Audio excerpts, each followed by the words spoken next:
everyone! So I thought it was important to make an introduction video to obviously introduce myself and to also tell you what my hope for this channel is.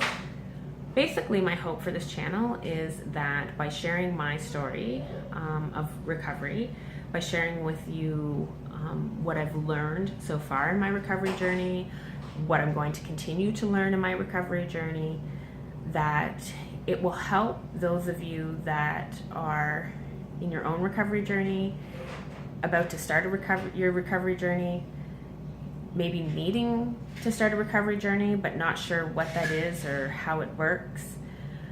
I want to share with you my experience, and I hope that you can take something from what I'm putting out here and that it will help you. That's my end goal, period. If I was to sum it up, it's to help you or help someone else on their journey. So, a little bit about me. Basically, I'm a mom. I am a mom of 5 boys. 2 of them are my stepsons, and 3 I gave birth to. 1 minute, Ben. I also do daycare currently at the moment. I experienced trauma as a young child.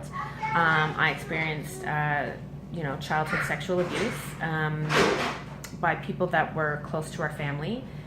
And let's just say at some point during the abuse, I did confide to my parents that this was happening, and it was stopped.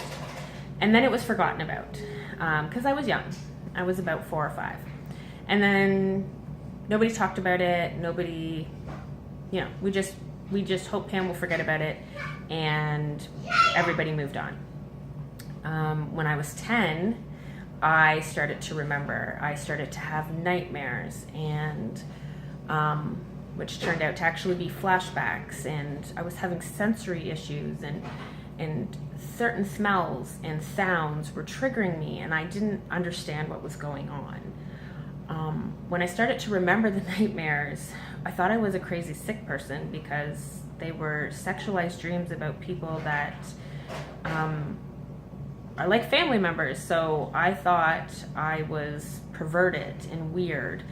And I struggled for a long time in silence. I did tell a few of my friends at school, and God love them. They did their best to support me, but we were 10, 11-year-old girls. What were they supposed to do, right?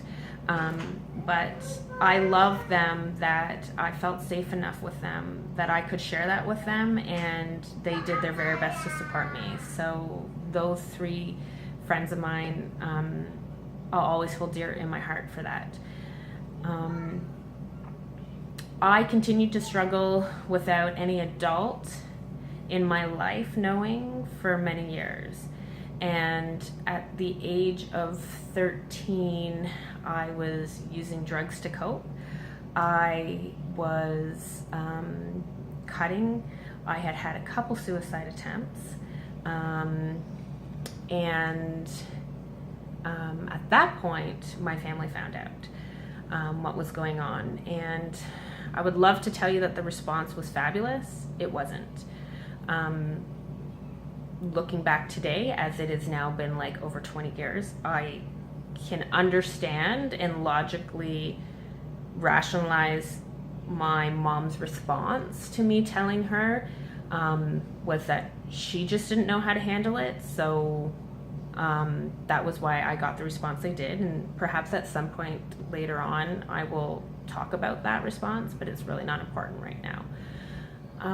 So thus began my journey into depression and anxiety and post-traumatic stress. I struggled for a lot of years with that drug addiction because using drugs helped me cope.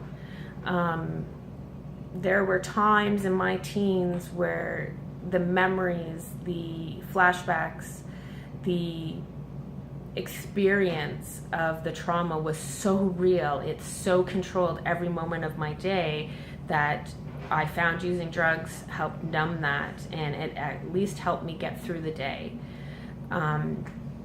So you know, many years I struggled. I had my first son at 18, and it was then that because I ended up in a women's shelter with my son, that somebody there said to me, you can't, they challenged me. That's what they did, let's be honest. And challenging me works for me. And they said to me, you can't possibly love this baby like you claim to love this baby unless you learn to love yourself. I'm telling you, I thought I was going to get arrested because I saw red. I wanted to physically scratch this woman's eyes out. And I was like, don't you tell me that I don't love my kid.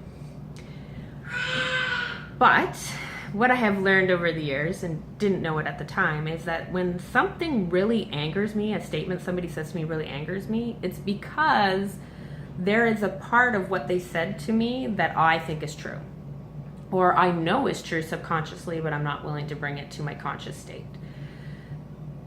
It took a few months for me to fester over what this woman had said, and then I realized that I didn't love myself. I didn't value myself, and I didn't value myself and love myself because of the trauma I went through.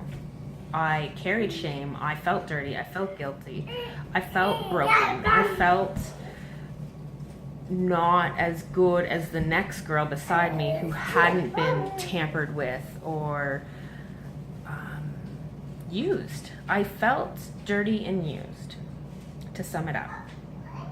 So thus began my recovery journey. I was 18. I'm now 36. I had to think. I'm now 36 years old, and I have been in and out of counseling since I was 18. And what I gotta tell you is, it has really saved my life. I'll share a little bit more about that over time, but basically that's my story. That's who I am. I am going to talk in videos to you all about my struggles recovering, about the trauma, about how it affected me before, how I've overcome some of that stuff, and how it affects me today, because it still affects me today. I have come to the conclusion that I will always be in recovery. And I'm not talking from drugs. I will always be on a recovery journey from the trauma. And I know this because I will do so much work, and I'll be in counseling for like a couple years at a time, pretty steadily. I mean, not like, you know, but a couple times a month, working on pieces. And things are fine because I get a grip on whatever that is, right? So in the very beginning, it was learning to deal with the triggers, learning to identify what those triggers were. You know those little maple-shaped cookies that look like a maple leaf and smell like maple? Instantly take me right back. Today, I can watch somebody eat them in the same room as me. But there was a time that I could just walk by somebody eating them and not even see them, but just smell it, and it would trigger me. So I do pieces of the recovery journey, and that's what recovery is. You're not going to go into counseling and do a big piece and be done, because you're not. I have learned that for myself, that as my children got older, I became triggered. When my oldest son became 4 and a half, 5, I was triggered again. I didn't understand why. So I called my counselor. She said, Pam, your child is the same age that you were when you were abused. And it was like, oh, I didn't know that. That makes sense. I didn't make the connection. So what I have learned over the years is there's always going to be times where I cope and everything's great. It doesn't impact my life very much, and I can manage day to day, and I'm fine. I don't even think about it. And then something will pop up, and it could be 3 years since I've been in counseling, and something will pop up, and I'm right back to needing to go back to counseling. And let me tell you, I get pissed every time. I get so angry for a few days before I admit the fact that I need to go to counseling again, because why can't I do that, right? But that's how the journey works. You're never just going to be done. So anyways, stay tuned for some more videos from me, and this is what I'll be talking about, and I wish you all well. Thanks.